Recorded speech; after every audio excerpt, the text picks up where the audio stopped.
Cutnya yang sekarang hidup di sini, di jiwa ini.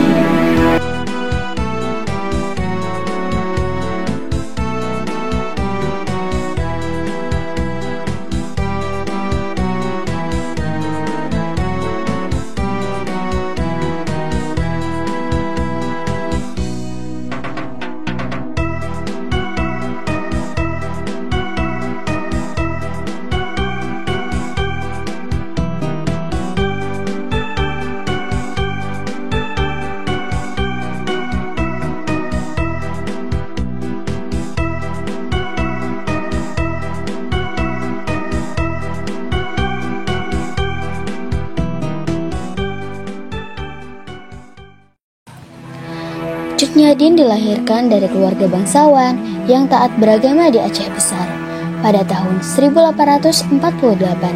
Pada masa kecilnya, Cut Nyadim adalah anak yang cantik. Ia memperoleh pendidikan pada bidang agama. Banyak laki-laki yang menyukai Cut Nyadim dan berusaha melamarnya. Namun pada usia 12 tahun, ia sudah dijodohkan oleh orang tuanya pada tahun 1862 dengan Teku Cek Ibrahim Lamga, putra dari Ule Balang Lamga 13. Aceh memang cukup tangguh. Ya, memang benar, Komandan. Sepertinya kita harus melakukan tindakan. Tindakan katamu? Haha, itu sangat mudah. Apa maksud Anda, Komandan? Bukankah kita memiliki senjata yang sangat canggih? Kita bisa melakukan apa saja dengan itu. Bagaimana dengan Meriam? Kita bisa saja menembakkan Meriam ke Aceh. Meriam, boleh juga. Tidak sia-sia aku menjadikanmu sebagai pemimpin strategiku. Lakukanlah. Baik, Komandan. Pada tanggal 26 Maret 1873, Belanda menyetarkan perang kepada Aceh dan mulai melepaskan tembakan meriam ke daratan Aceh dari kapal perang Citadel van Antwerpen, dan perang Aceh pun meletus. Tadi apa Cuk Mutia? Aku melihat Sumeu pergi dengan pasukan Aceh. Pasukan Aceh? Apa ini ada hubungannya dengan Belanda? Mungkin, karena aku mendengar dari suamiku bahwa Belanda akan melepaskan meriam. Ayo kita tenangkan warga agar warga tidak panik mendengar berita ini. Ayo. Kesultanan Aceh dapat memenangkan perang pertama, sementara Kohler tewas tertembak pada April 1873. Kematian Kohler memang menguntungkan untukku. Buktinya, sekarang aku telah menjadi jenderal. Kita perlu strategi baru.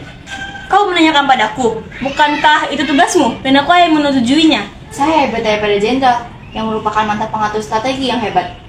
Haha, aku tahu kau hebat. Baiklah, aku akan memberikan idemu untuk menghancurkan Aceh. Apa itu, jenderal? Ya saya nanti. Baiklah. Assalamualaikum Cuk Nyadim. Waalaikumsalam, ada apa Cuk Mutia? Ayo kita pergi sekarang. Ayolah, para ibu-ibu dan juga warga sudah pergi dari sini. Tapi bagaimana dengan suamiku? Dia berjuang untuk Aceh. Baiklah. Cut Nyadim dan bayinya akhirnya mengungsi bersama ibu-ibu dan rombongan lainnya. Ketika Ibrahim Lamga bertempur di Gletarum, ia tewas.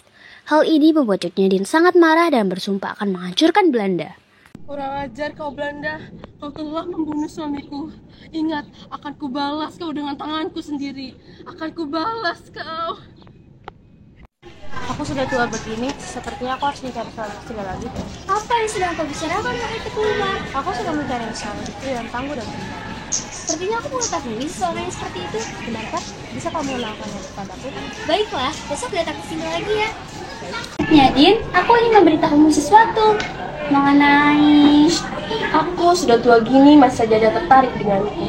Tidak, kamu harus tersenyum sekarang. Mengapa aku harus tersenyum? Sudahlah, dia sudah menunggumu di depan. Ayo. Kebunan, ini ikut Nyadim. Kenapa saya ke rumah? Ya, saya sudah tahu. Saya hendak melamarmu, Cik Nyadim. Untuk apa?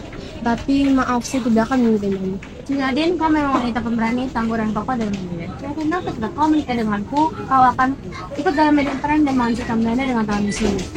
Oke, aku akan terima lamaranmu. Tapi dengan persyaratan kau menghormati omonganmu yang tadi.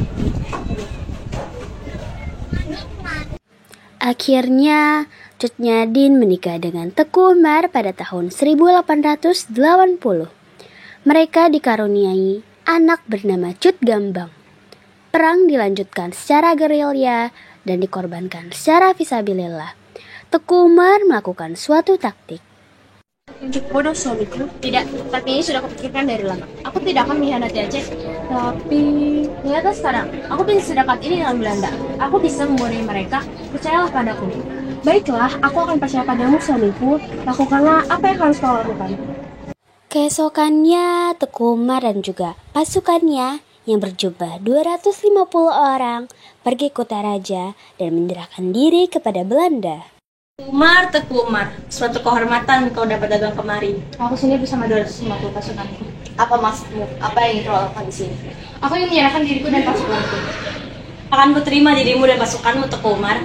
Belum, bawa dia kaulah, lalu kau ikut denganku. Pergilah kau lakukan. Sungguh musuh yang sangat mudah. Kupikir aku akan sulit untuk menaklukkannya. Benar, Jenderal. Kita harus membuat rakyat Aceh terbakar amarah. Apa maksudmu, Belum? Kita harus membuat Teku Umar sangat terhormat di sini. Itu akan membakar amarah rakyat Aceh. Baiklah, berikan idemu padaku. Angkatlah Teku Umar sebagai komandan pasukan unit Belanda dengan kekuasaan penuh. Kekuasaan penuh, sungguh ide yang luar biasa. Suamimu hebat ya sekarang. Dia sudah memimpin pasukan kita. Aku harap Belanda akan hancur. Ya, aku harap seperti itu. Apakah suamimu sudah memberitahumu apa yang akan dia lakukan kepada pasukan Belanda? Aku tidak tahu apa-apa.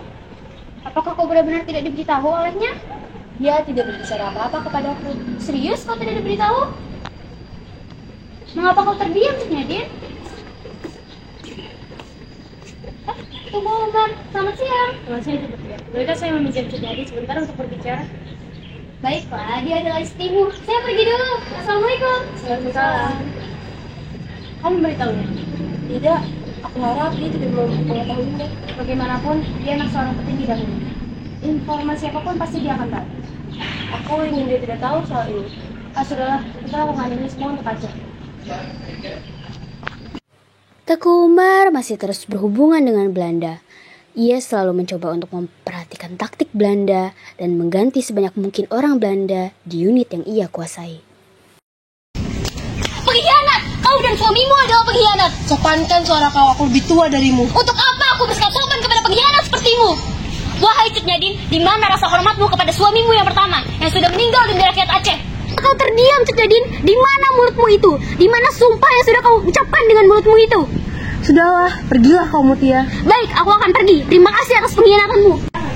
Assalamualaikum Teku Umar. Waalaikumsalam. Ada apa sih, Nadine? Sebaiknya kita berhentikan rencana ini. Kenapa? Aku tak mau rakyat Aceh mengira bahwa kita adalah pengkhianat. Kita bisa memberhentikan rencana ini dan kita bisa tetap melawan Belanda tanpa harus berpura-pura bersekutu dengan mereka. Itu hal yang sangat menjijikan. Bersekutu, Cik Nadine. Rakyat Aceh sebentar lagi akan tahu maksud kita sebenarnya. Rencana kita hampir berhasil. Aku sudah mempelajari taktik Belanda juga sudah mengumpulkan pasukan Aceh. Tinggal menunggu waktunya saja. Bersabarlah. Baik suamiku, maafkan aku sudah mengeluh seperti ini. Percayalah, soalnya kita di jalan benar. Tuhan akan selalu di sisi. Hari ini akan menyerang basis Aceh, Jenderal. Apa kau sudah yakin dengan ucapanmu, Teku Umar? Saya siap, Jenderal. Apakah sudah mempersiapkan dengan matang? Tentu kami tidak akan mendengar kekalahan, kan? Saya tidak akan berani mengambil tindakan jika semuanya belum siap. Baiklah, lakukan peperangan ini dengan sebaik mungkin. Kurang ajar, bisa-bisa kita ditipu oleh Teku Umar dan istrinya. Aku tidak bisa menerima semua ini, Belum? Tentu kita harus melakukan pembalasan dendam, Jenderal. Kita jangan mau dikatakan lebih bodoh oleh rakyat Aceh. Benar, kita harus melakukan operasi besar-besaran untuk menangkap Teku Umar dan istrinya. Baik, Jenderal. Saya permisi dulu. Namun, gerilyawan kini dilengkapi dengan perlengkapan dari Belanda. Mereka mulai menyerang Belanda. Sementara Jenderal Jan van Swieten digantikan oleh JB van Hees. Jan van Swieten memang tidak becus dalam hal ini. Jenderal, saya mendapatkan beberapa informasi. Baik, berikan aku apa yang kau punya. Pasukan Aceh terus menekan kita. Mereka sudah menyerang Kutaraja dan Melabuh. Begitu ya, sepertinya kita harus mengirim sesuatu ke Aceh. Apa itu, Jenderal? Demarsose. Apa maksud Anda, Jenderal? Pasukan Demarsose merupakan orang Tionghoa Ambon yang menghancurkan semua yang ada di jalannya. Namun pasukan ini dibubarkan karena rasa simpati pasukan Belanda. Peristiwa ini menyebabkan kesuksesan jenderal selanjutnya, karena banyak orang yang tidak ikut melakukan jihad kehilangan nyawa mereka. Dan ketakutan masih ada tetap pada penduduk Aceh. Aceh pasti sudah dilanda ketakutan sekarang. Ya, kau benar. Tapi kita tidak bisa hanya berhenti sampai di sini. Apa maksud Jenderal? Apa Jenderal masih memiliki suatu rencana lainnya? Sewa orang Aceh yang bukan termasuk pasukan pemberontak. Baik Jenderal, tapi apa yang akan kita lakukan padanya?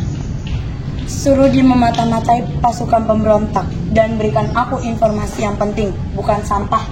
Akan saya lakukan Jenderal. Saya permisi.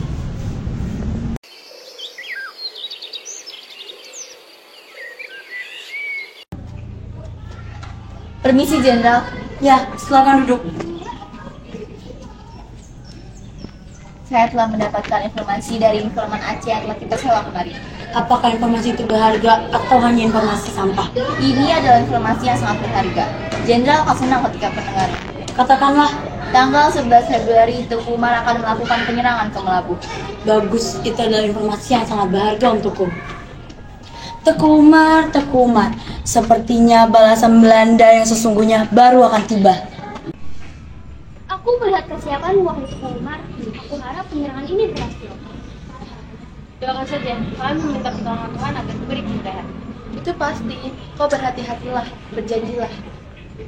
Baik, sebaiknya aku tidak ada di sini. Aku pergi dulu. Assalamualaikum. Waalaikumsalam. Nadine, jaga rakyat Aceh dengan baik. Jaga dan sana kita seperti itu nanti kamu. Maksud kau aku berkata seperti itu? Tidak apa-apa. Ayo kita salat.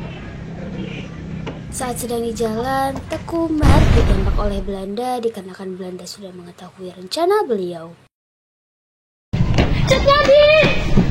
Kenapa kamu datang? Ada apa? Aku minta maaf Cik Nadine. Suamimu. Kenapa dengan suamiku? Ada apa dengannya? Dia gugur tertembak peluru. Tidak, pasti aku belum meninggal.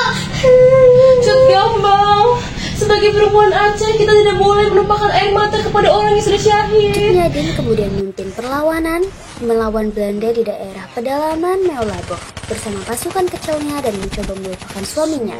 Semakin lama, Cut Nadine sudah semakin tua, matanya pun sudah mulai rabun. Kenapa? Saya baik-baik saja kok. Apakah Anda saya ingin ambilkan makan dan minum? Tidak usah. Kalau gitu, sepertinya Anda perlu banyak beristirahat. Kalau saya terlalu banyak beristirahat, rakyat Aceh akan banyak yang mati. Kau ingin kemana, Penguat? Saya ingin pergi. Tapi saya akan segera kembali. Semoga Anda senang jika saya kembali. Baiklah. Cut Gambang. Ada apa, Mak? Cik Nadine, Cik Gambang, kau tidak apa-apa? Cutnya Mutia, aku mohon bawa anakku pergi dari sini sekarang juga. Tidak. Mohon. Tidak. Aku tidak mau, Mak. Aku tidak Pergilah. mau. Ini untuk rakyat Aceh, Mutia. Cik Gambang. Ayo, Cik Gambang. Kau sudah tua, kau tidak bisa melawan lagi Cut Nadine. Bawa dia prajurit. Tidak akan kau biarkan Belanda. Cut Nadine pun ditangkap. Sementara Cut Gambang berhasil melarikan diri ke hutan dan meneruskan perlawanan yang sudah dilakukan oleh ayah dan juga ibunya. Pada tanggal 6 November 1908, Cut Nadine meninggal karena usianya yang sudah tua.